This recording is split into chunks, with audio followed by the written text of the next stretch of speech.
Greetings and welcome to this video. My name is Zach and you join me in my van Gertie. Actually, you join us because I have my permanent partner in crime, Winter, right here. She is always with me as we travel full-time on the road.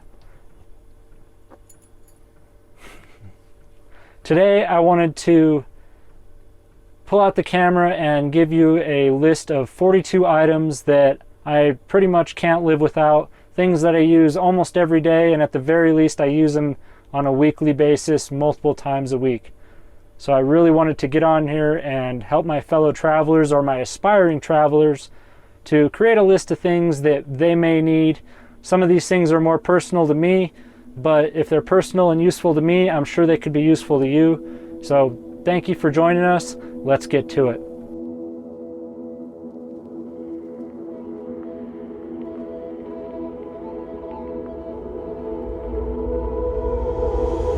Since I've mentioned my partner in crime, Winter, I wanted to first get into stuff that's handy for her. Now this may look like a rolled up sleeping bag, but it is actually a dog bed. It's made by a company called Kurgo. They make some really cool kind of adventure style products for dogs, to include like collapsible bowls, and this guy here. As you can see, I folded it out. It has kind of a rough material on the bottom, and then it has some padding and this nice soft material on the inside. It doesn't have any issues with getting wet or dirty. I actually use it as a secondary purpose. Whenever I have to get under the van, I just throw this, roll it out, throw this under there, and then I can lay on this and I can work on the van without getting needles in my back or rocks in my back or sticks or anything like that. And it's very handy to have around. Another dog related thing that I really find very handy is this water bowl. This water bowl is full of water right now, and as you can see as I tilt it back and forth, as long as I'm not too vigorous, it doesn't leak any water out.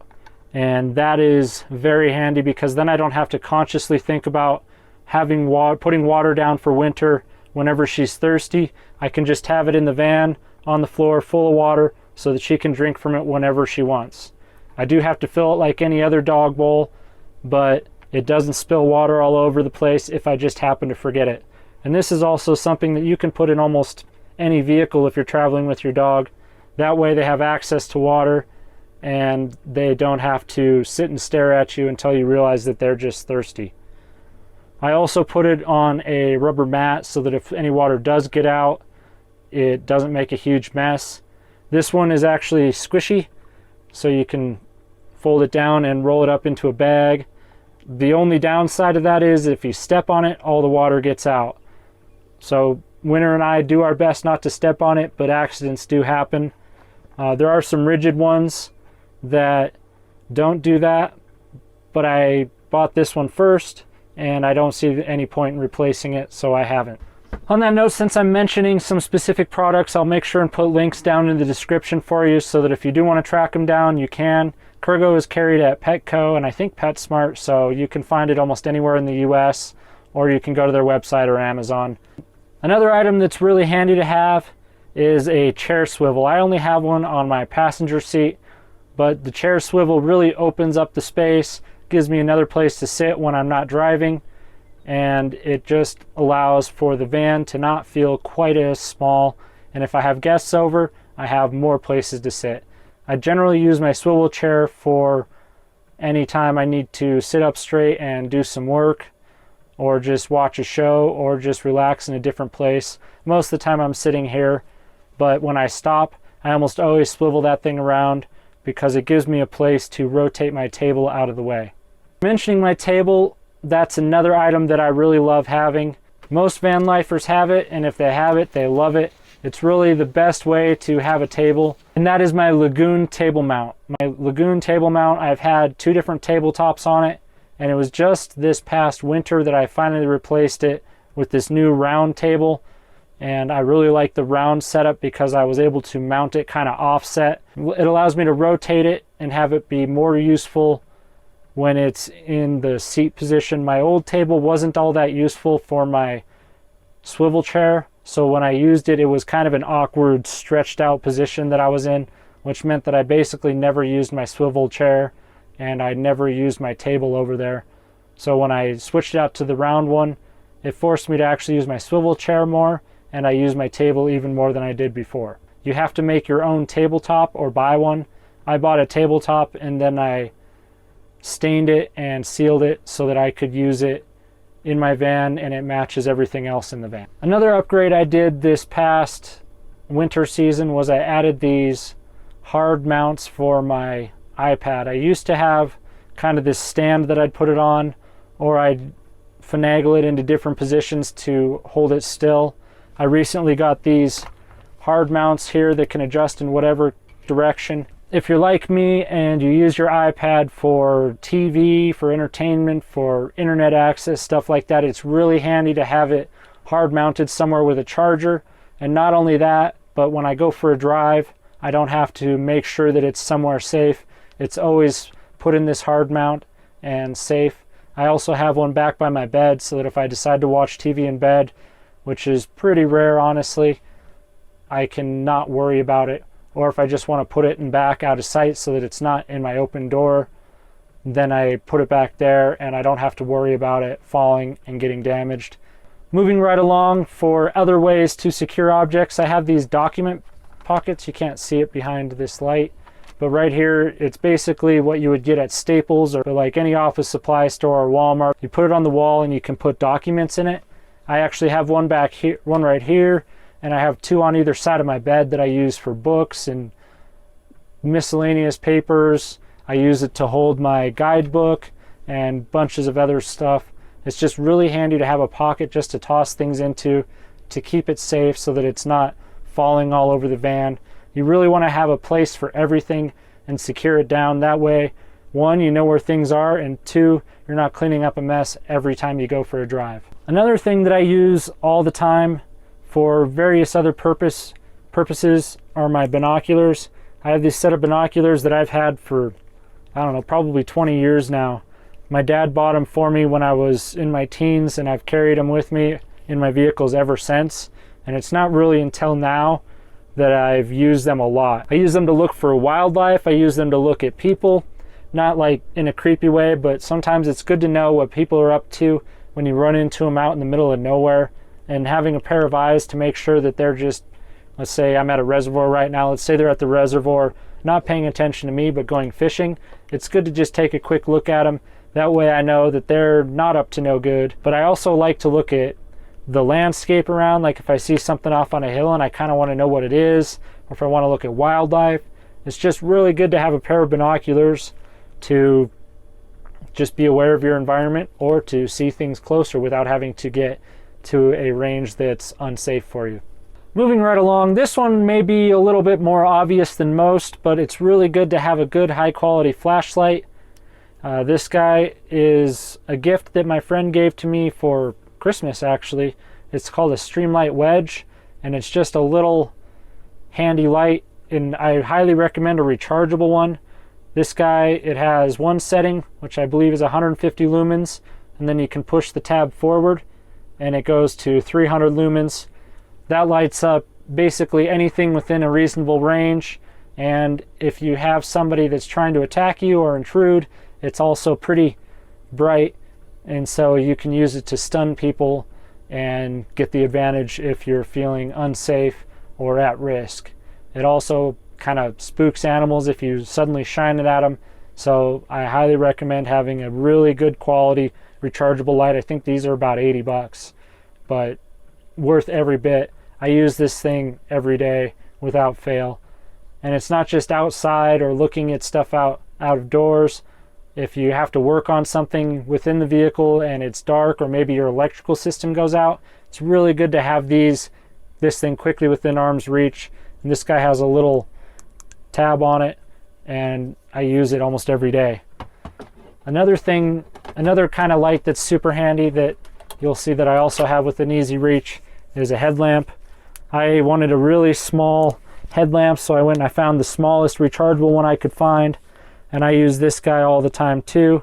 So if I go underneath the van, I can access, or I can see what I'm doing, and it's very handy for that as well. Speaking of going under the van and working on the vehicle, I highly recommend having a pair of safety glasses handy. along with sunglasses. I have like 3 or 4 pairs of sunglasses just in case I lose one or they break. But safety glasses, when you're underneath the vehicle, these are extremely dirty because they're used for pretty rough tasks. But having these safety glasses when you go under a vehicle, especially if you're going off-road and there's dirt and mud under there, anything you touch underneath my van, most of the time there's going to be some dirt that's going to fall down on top of my face. And having these safety glasses has saved me from a lot of injuries and issues out in the backcountry. A really great segue into having something that I have used on many, many occasions. Moving right along, I highly recommend having a mirror. Something you may not think about is having a mirror. You may just buy one or something, but I really think that having an attached mirror is super handy. For one, it's less likely to break.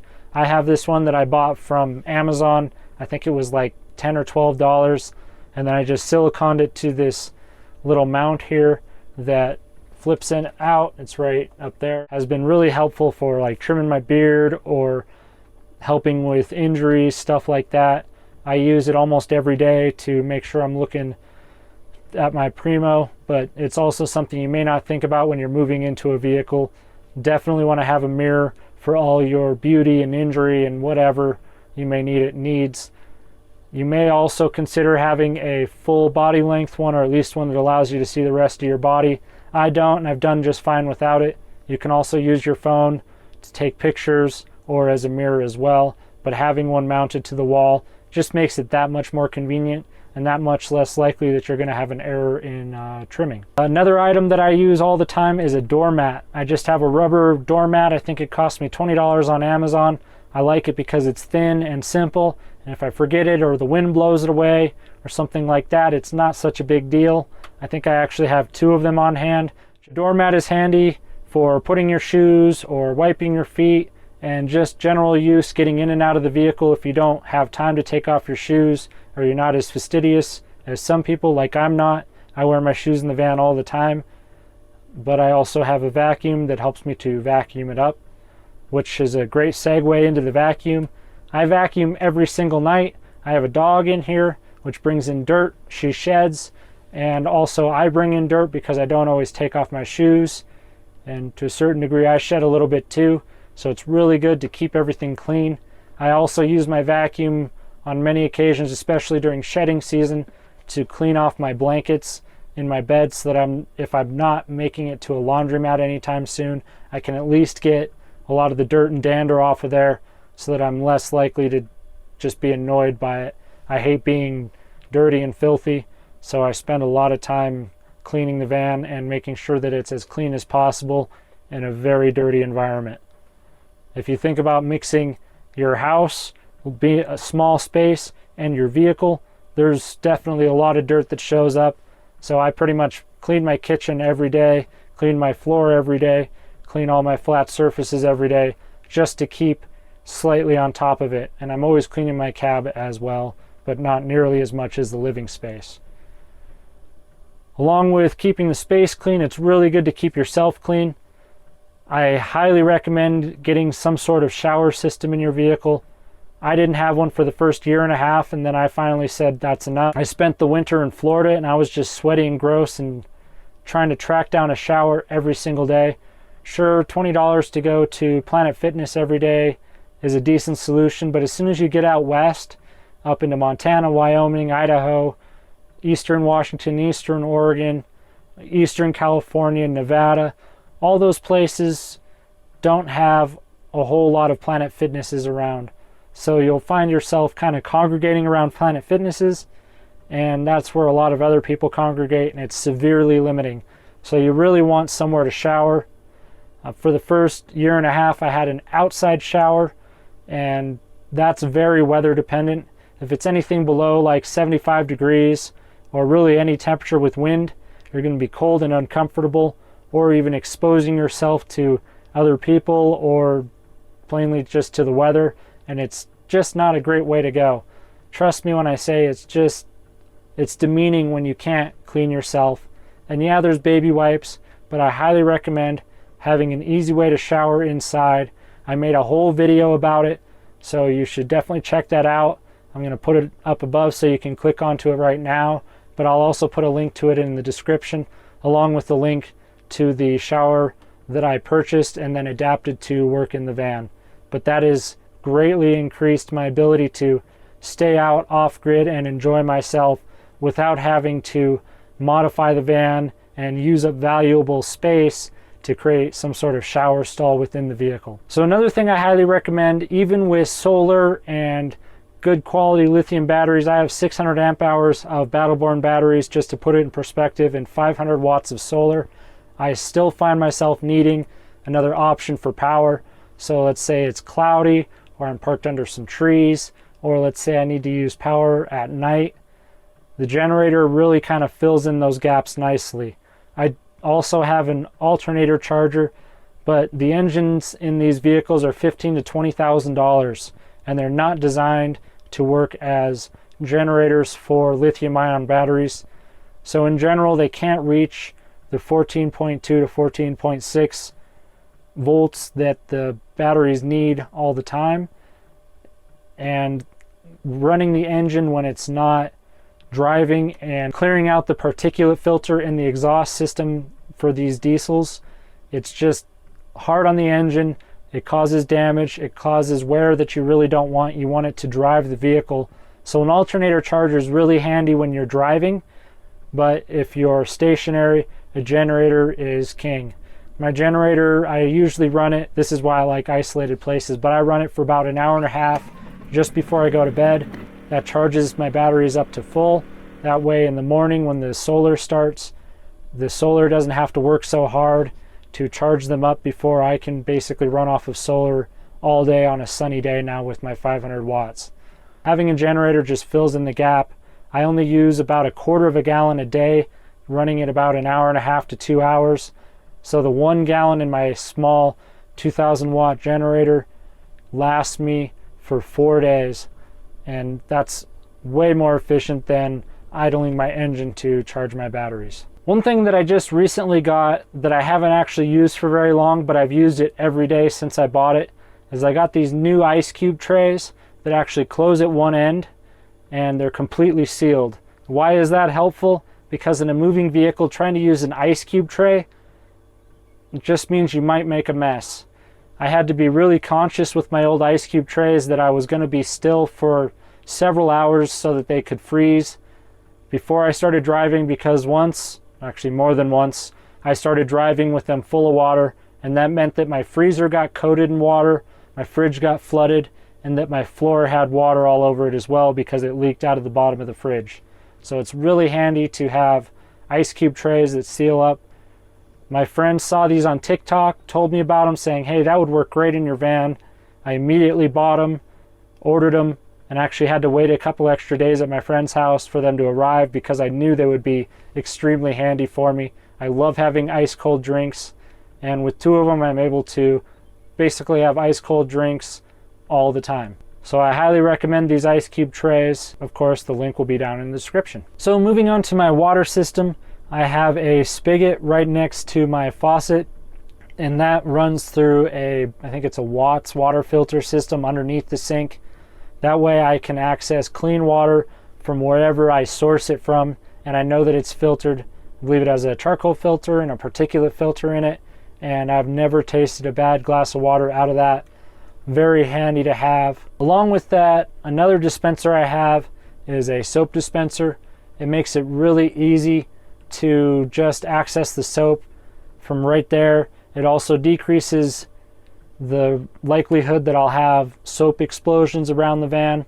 I just keep 1 extra soap container and then I store it right there. So I always have soap when I need to wash my hands or wash the dishes.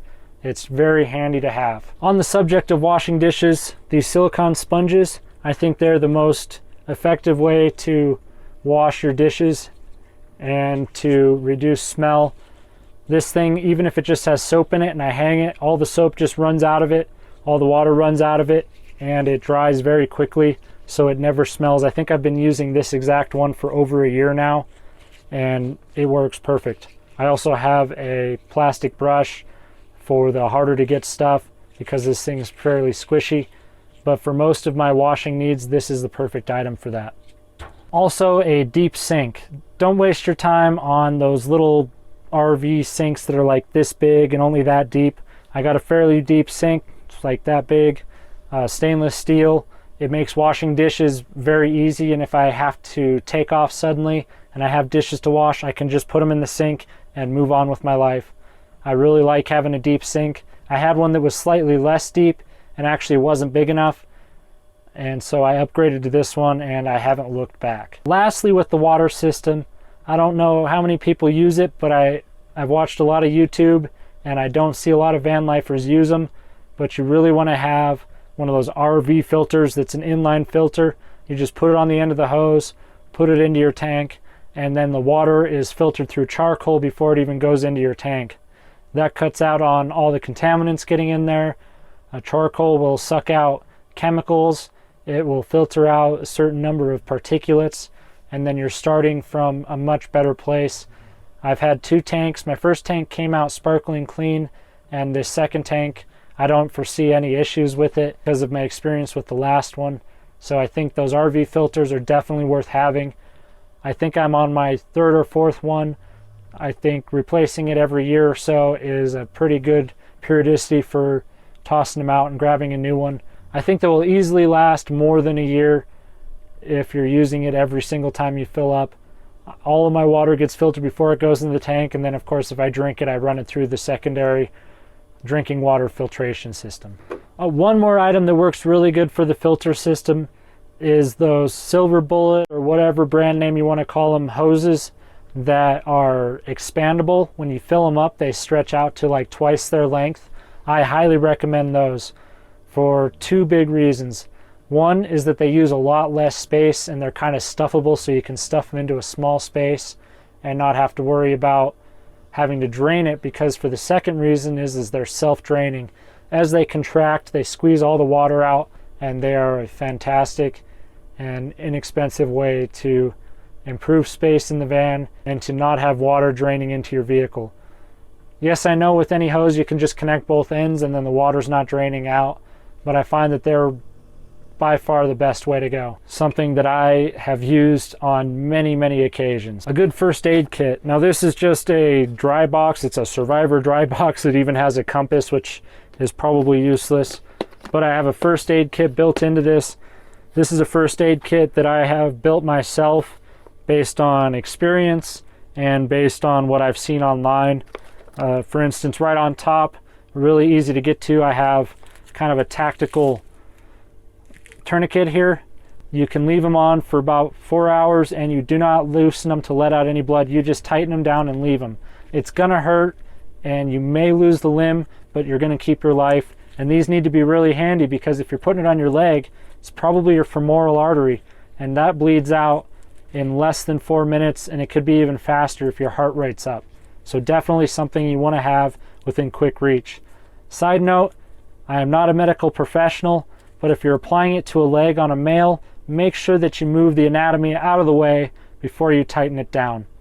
I also, in my first aid kit, I have a whole bunch of band-aids. One more examples, medical tape. I have some gauze in here. And then this stuff I absolutely love. I used it recently when I cut my finger really bad, and I just put this in there. It's called Bleed Stop. It's a quick clot formula. You just dump it in there. A lot of times you see it on war movies, and it really does help to stop the bleeding. And I put it on my wound, it stopped the bleeding, and I was able to, actually I was doing a project, so I was able to finish my project. I put a drill bit through my finger. But I've actually built this first aid kit based on my usual uses and a little bit of advice. So I definitely recommend building your own, but there's some great companies out there that make some adventure style ones that you can buy and use it as kind of a platform to start from. Another emergency item that I highly recommend is to have a shovel handy. If you don't have a shovel, you're going to find yourself either digging with your hands or digging with some other item that you find around the vehicle or some trash that you find. I've watched quite a few van life videos, seen quite a few people get stuck, and they're using things that aren't really good shovels. Even if you have the Max Tracks, which are highly recommended, I actually don't carry them because I haven't needed them and they use up a lot of space and they're expensive. Those things are not great shovels, So having a separate shovel for $10 or $15 is really handy. You can also buy some more off-road, more robust ones, but I have a fairly cheap one that works really good for me. It's gotten me out of a lot of issues. Another shovel I carry is actually a backcountry snow shovel that you'd carry if you're backcountry skiing, snowboarding, or sledding. I use it for snow and sand. It works really good for both items, and I carry that guy with me everywhere I go as well. And it's also expandable so that I can expand it out and it's not quite so short. But a long shovel is also inconvenient because it's always in the way. So I recommend kind of a shorter version. That way if you're digging under the vehicle, you're not dealing with a big long handle that's hitting your vehicle, denting it, hitting whoever's standing behind you, or just being inconvenient. So I'm going to continue down the list of emergency items that I like to have around. I've kind of jumped around a little bit, but we're going to knock out the rest of the emergency stuff now.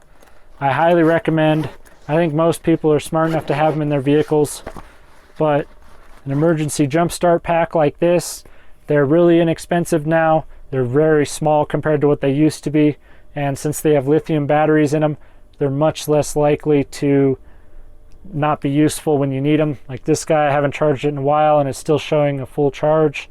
So I highly recommend having these around. This guy saved my bacon on multiple occasions, not necessarily with the van, but with my motorcycle or for other people. Another handy thing to have on your vehicle that is kind of pricey and you probably need to do some modifications. I put a whole new bumper on the front of my van, and when I did that, I had them put on a winch. That has saved me quite a few times, not pulling the vehicle out, but when I come down a forest road and I find a large tree falling across the road. I also have a chainsaw, but I don't really expect most people to carry a chainsaw, but that's also handy. But you can winch the log out of the way so that you can continue on your way, and then that clears the road for anybody coming behind you.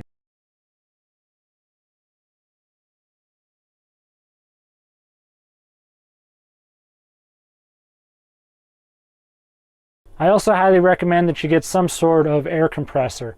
I have an ARB off-road air compressor, which runs up to 120 psi. These tires on big vehicles like this are going to run about 60, 70, 80 psi. Since I have load rating E tires, that means they run up to 80 psi. Your average run-of-the-mill air compressor isn't necessarily going to run all the way up to 80 psi, and you generally don't have to run at that psi, but if you're carrying a really heavy load on the highway, it's really good to be able to boost your air pressure up to that level. I have the ARB onboard air system, and I use it all the time to top off my air tanks. I use it for my trailer, I use it for my dirt bike, I use it all the time, and I highly recommend having some sort of robust air compressor with you at all times. I'm going to go on to kind of food items. One thing that I use probably, let's say, every other day is I have a small little Weber grill. I love grilling on that. It's a great way to heat up any food, any meat basically, but I also will wrap stuff in foil and throw it on the grill. That way I don't have to clear out and use my oven. One of the big reasons I recommend having a grill is if it's really hot outside, you don't want to use your range inside and you don't want to use your oven because it's going to heat up your already small warm space.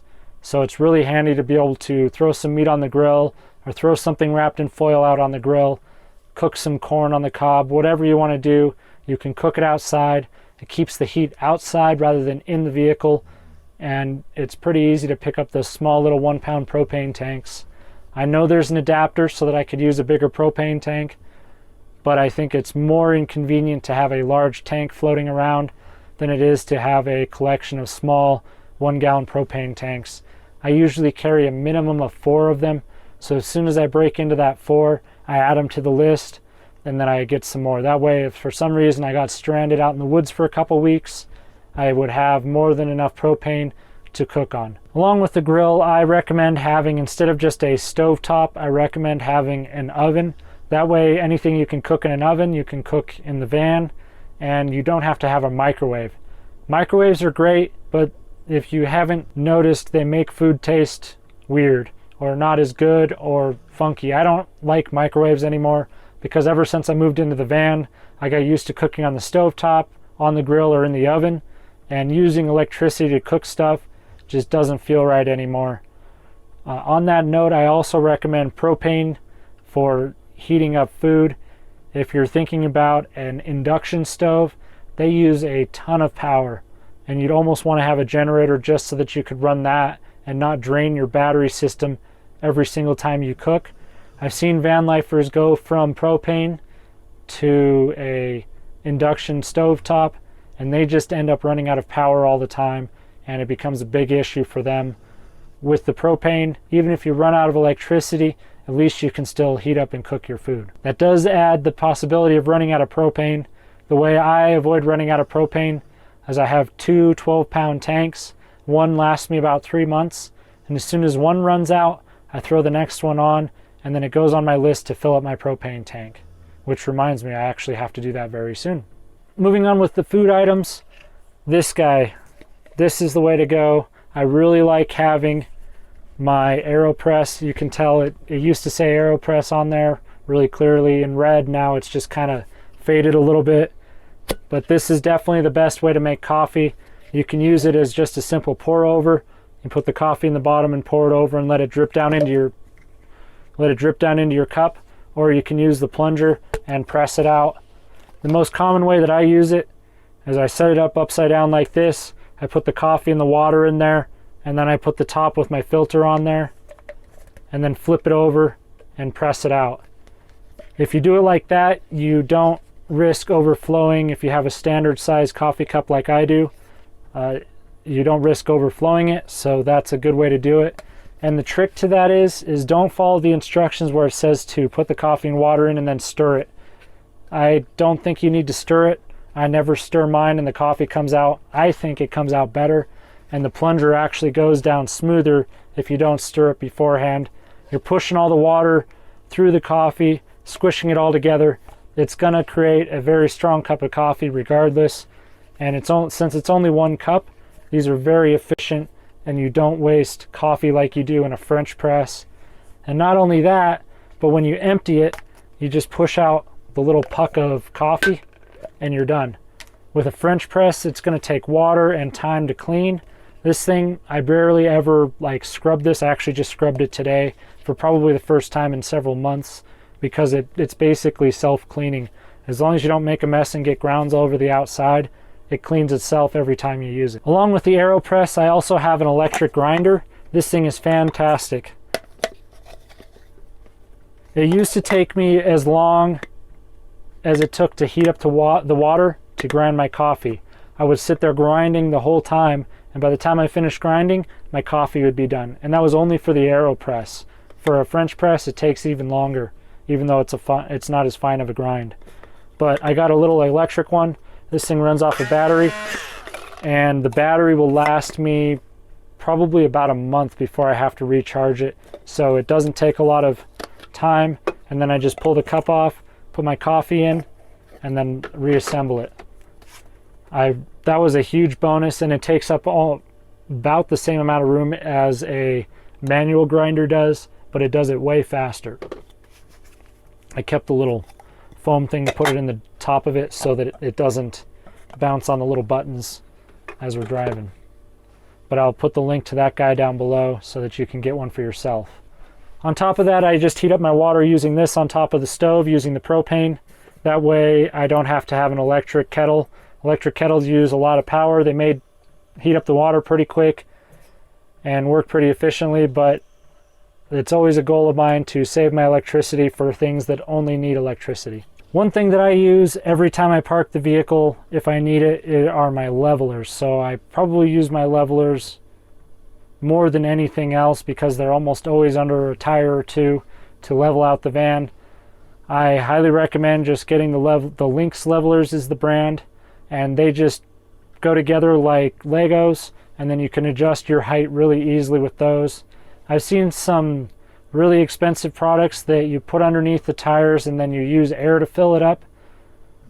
For one, you have to have an air compressor to do that. Two, they cost more than I've spent 3 years replacing broken levelers. I've broken up my levelers. I think I'm on my third and fourth set of levelers right now. I carry about 20 of them with me, and they cost about $30 for 10. Those air compressor needing levelers that you put underneath your tire and fill it up until you're level, I think they cost about $220 to $250 a set, and that's pretty extreme considering in 3 years I've only spent $120 buying fresh new sets whenever they break apart. So I highly recommend getting kind of the Lynx levelers or anything along those lines. There's multiple brands that make them, and it allows you to level your vehicle so you're not at some weird slant when you're walking around. Believe me, it gets really old, and it has side effects with things such as your sink is not going to drain right, and you're going to have water pooling in a corner, which just creates a whole different issue with water starting to smell or just trying to get it to go down your drain. So levelers are great to have, and I use mine every day. Today is actually kind of a cool day, and that's why we're doing most of the filming inside, but I have my diesel heater running in the background. I use that thing all the time. Most of the time the weather is actually on the cooler side than the hot side. I think there's maybe 3 or 4 months out of the year where I don't use my diesel heater, but I use it all the time. I don't recommend going with the S-Bar or any of the other brands that are over $1,000 a piece.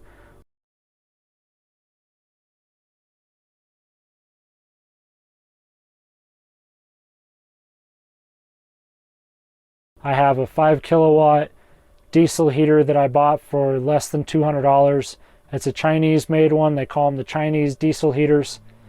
The 5 kilowatts pretty hefty for a small van, but what I like about it is they were actually designed to be 5 kilowatt, and the 2.2 or the 2 kilowatt ones tend to have more maintenance issues and break down more often.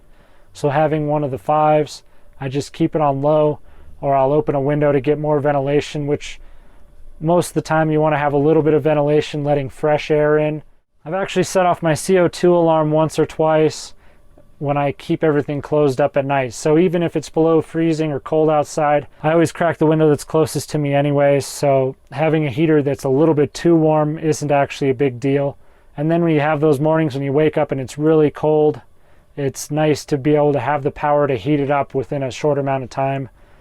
Mine actually has Bluetooth. It adjusts for altitude automatically, and it has a small remote.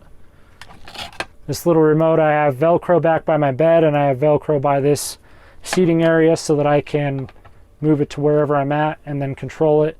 And then it also has a little panel down where the heater's at that allows me to control the temperature. But having the altitude control and the Bluetooth and the remote, that's more features than my S-Bar had. I think they have all those features now, but it's been a great product, and ever since I switched, I've never even considered going back to the S-Bar.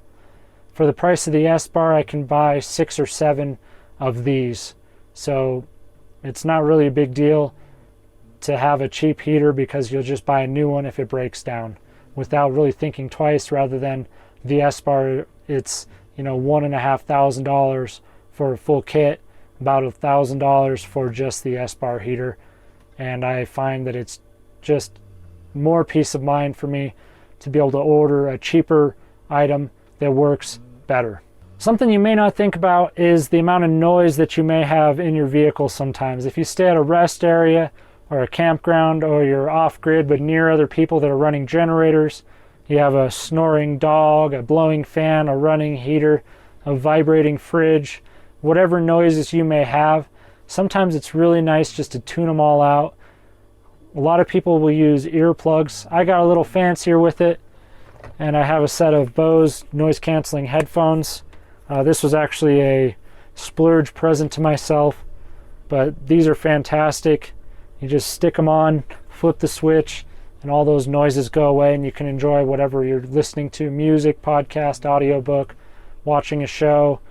These things really improve my quality of life, and I use them not all the time, but when I need them, like if I'm at a rest area or a truck stop, it's so nice just to throw this on and just have none of those background noises. My dog's snoring again.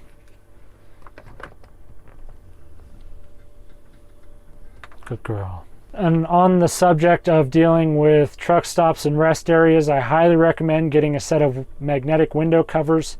There's a lot of different places you can get them from. I actually don't recommend that a company that I got them from. They did weird things like putting sharpened sticks in it in my window cover, my windscreen cover. They put sharpened sticks in there so that the more I use it, the sticks actually poke through the fabric. So I'm not even going to mention them because that's a horrible design idea. I kind of know what they were getting at, but it doesn't really hold water long term, and I've had to do a lot of kind of field repairs to keep them working. I think there's better companies out there with like more rigid ones that are going to work a lot better for most people. But I use my window covers every single time I stop, no matter where I'm at. I cover up my windows, and I actually have a shiny one that I put on my front windscreen. They seem kind of nerdy at first, but once you use them and realize that it's really handy to have, you really don't look back once you start using one. I use mine, I layer it over the window cover that I bought specifically for the van. That way it adds an extra layer of insulation and sun protection. So it keeps the warm air in or cool air in and keeps the hot or cool air out. Fantastic to have window covers for all of your windows. So this one's kind of random, but something I highly recommend having, and it's a safety thing and it prevents injuries, is having a knife steel like this.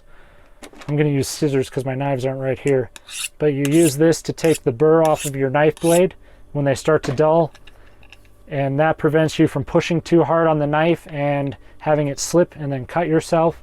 Having one of these to sharpen your knives after you use them or just before you use it, it's very, very handy to have.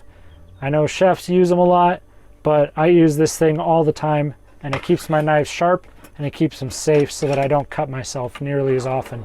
It's counterintuitive. You think it's better to have a dull knife so that you're less likely to cut yourself if it does impact your skin, but it's actually better to have a sharp knife so that you're less likely to put too much pressure on it and lose control of the blade and cut yourself. Along with that, I also have this little knife sharpener.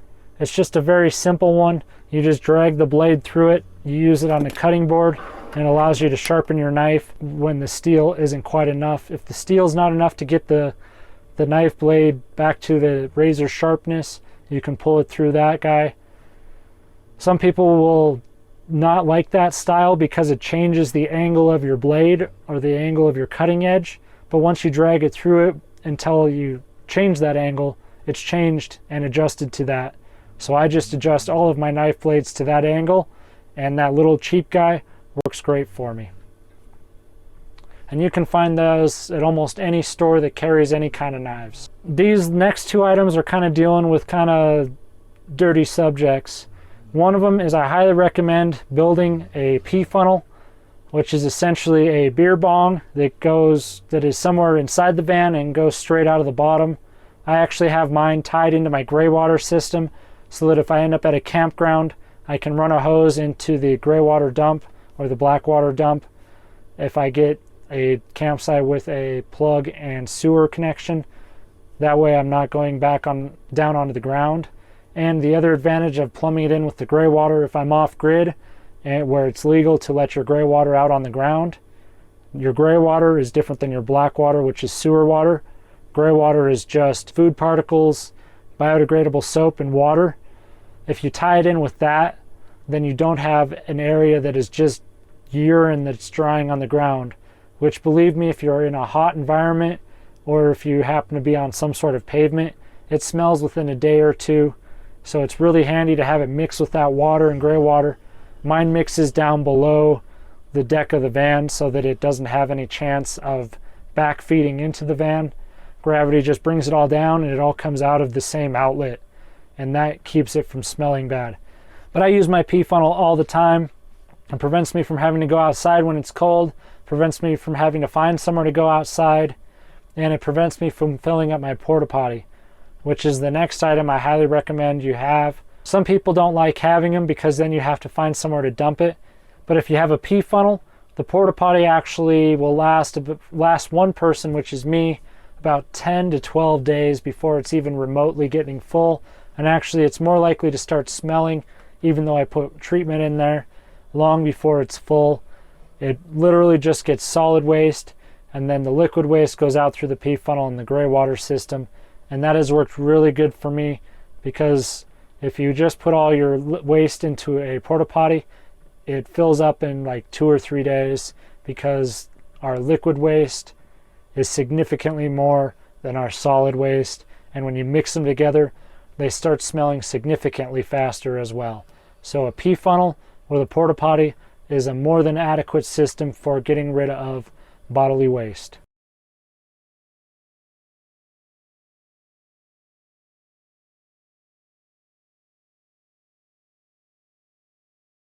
So I have one item that I've kind of combined into 2 items. I highly recommend getting your hands on a Starlink. It allows you to have internet anywhere, and it takes away one excuse that a lot of us who live on the road may have for leaving our beautiful and delightful off-grid locations. If you have a Starlink, that means you have internet wherever you're parked, which just makes life convenient. You may say, why have a Starlink if you're trying to get away from it all? Yes, if you're taking a 1, 2, maybe 3 week vacation off into the boonies, it's handy to be able to disconnect, and you don't want to spend all that extra money on a Starlink.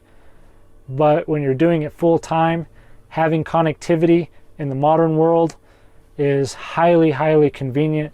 So I definitely recommend having them.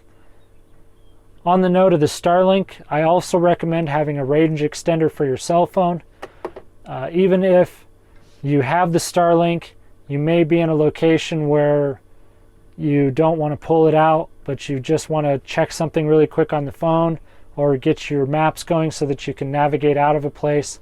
Having a range extender for your phone is very advantageous. Literature for those says that you need to have signal for it to boost, but I've found in several places that even when there's no signal, that it's able to boost that lack of signal up to something that's usable. So I definitely recommend having it, even if you have a Starlink as well, having them both together, which means you're almost always connected. And if you ever want to disconnect, you literally just disconnect. You disconnect the power from those units, and you can enjoy your off-grid loneliness in complete disconnected privacy. Speaking of disconnected privacy and getting off-grid, I highly recommend getting these guidebooks.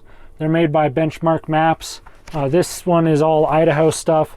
It has recreation and landscape maps in it, and it's a really, really good way to see what kind of land you're on, to see what kind of, to find little known campgrounds, to find little known tourist places. It has every little thing in it.